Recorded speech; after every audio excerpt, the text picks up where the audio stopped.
Assalamu alaikum, dear sisters in Islam. This is a short personal video to introduce myself to potential students who have converted to Islam. I converted to Islam 32 years ago. I spent 20 of those years in Egypt, studying at the various masajid, attending lectures, and memorizing Quran. I was born in Winchester, Massachusetts, and raised in Arlington, Massachusetts. And my family was quite large. I was the oldest of 8 children, 5 brothers and 2 sisters. I had a serious Catholic educational upbringing because my dad had wanted to be a Marino missioner and was in the seminary for 3 years. He quit because he felt it wasn't the right thing for him, as I quit Catholic education when I was 15 and insisted that my dad place me in the public school. I enjoyed my time in the public school and graduated from Arlington High School. I felt just as safe and secure and well educated as I had in the Catholic school. That led me to believe that it wasn't a structure or even people. It was Allah who kept me on the path that allowed me to be who I am today. I did have an excellent education from the Catholic school. I enjoyed the nuns. They were very hard-working women, yet I felt that the Trinity was just an idea that I could never comprehend. When I was young, I would raise my hand and ask about why they never spoke about God the Father, the mighty one who never comes down. Why were they always speaking about Jesus, who they call the Son? They would become very impatient and tell me that I had little faith and I must believe. Well, I had little faith in the Trinity, but I had a lot of faith in the Creator. As I got older, I'd lie in bed at night and I'd look up and say, I know you're up there and I know you hear me. You're very powerful.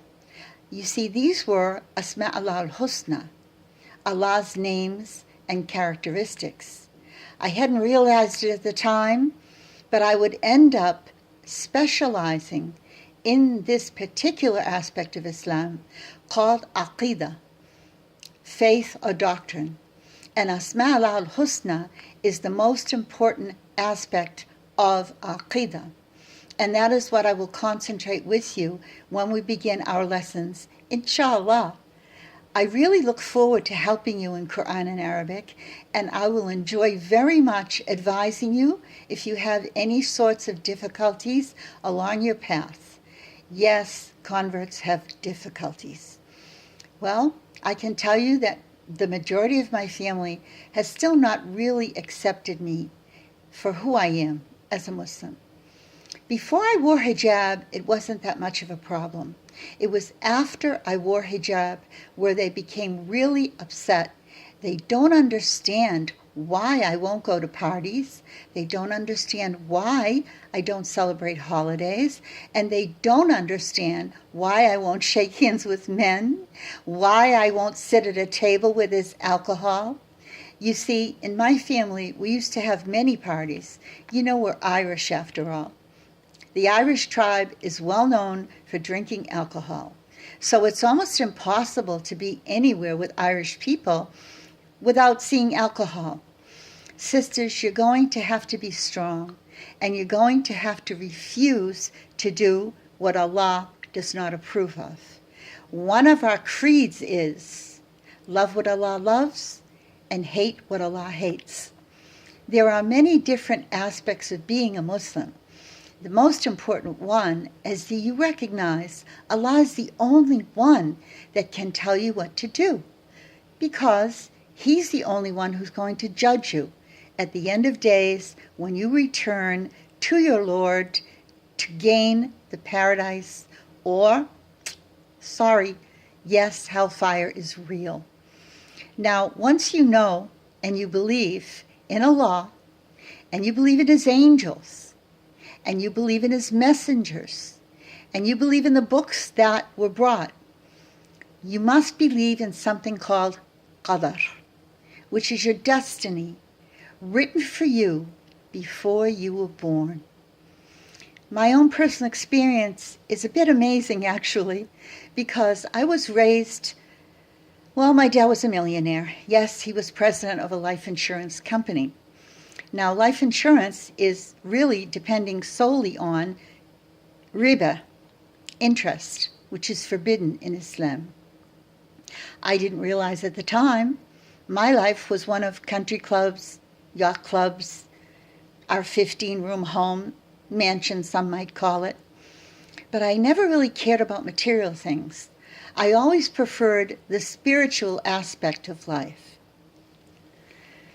My dad had cancer, and I was with him when he died. And I saw the angel of death take away his soul. What does that mean, I saw the angel of death? We learn in Islam that when the soul is removed, the eyes open wide and they stare. My dad actually had tears coming down from his eyes. At the point in which my dad died, I realized that this is something serious. I had been studying Islam by reading the Quran in English for the previous 4 years. After witnessing my dad's death, this wealthy man, so powerful in the world, was crying and very fearful. I immediately took the decision to become a Muslim. I went to Cairo, actually with my sister. We took a trip as tourists, and I ended up at Azhar taking my Shahada. That was a long time ago. I never realized that I would be able to actually learn Arabic and memorize Quran. I just wanted to be a believing Muslim. I wanted to pray and fast because I knew that Islam was based on Tawheed. And I knew that that was a big deal because I had been baptized. I received confirmation. Every day of my life, I was surrounded by statues and pictures, as the Catholic Church promotes statues and pictures in order to get you to believe that people have power, either dead saints of the past or the clergy and the nuns. As I mentioned, my experience with the Catholic Church was not a bad one. The problem was the essential belief of Trinity. This is still an ongoing problem. It's not our time to discuss it here. However, know for certain that your belief is in Tawheed, the oneness of Allah, and His names and attributes. I hope you will allow me to help you along your path in learning this wonderful part of Islam. Asma Allahul Husna. Allahul Musta'an. He is the one who will help you. And I'll be praying for you and hoping that you will start immediately for the best thing you'll ever do, learning Allah's words through Quran. Inshallah. Assalamu alaikum.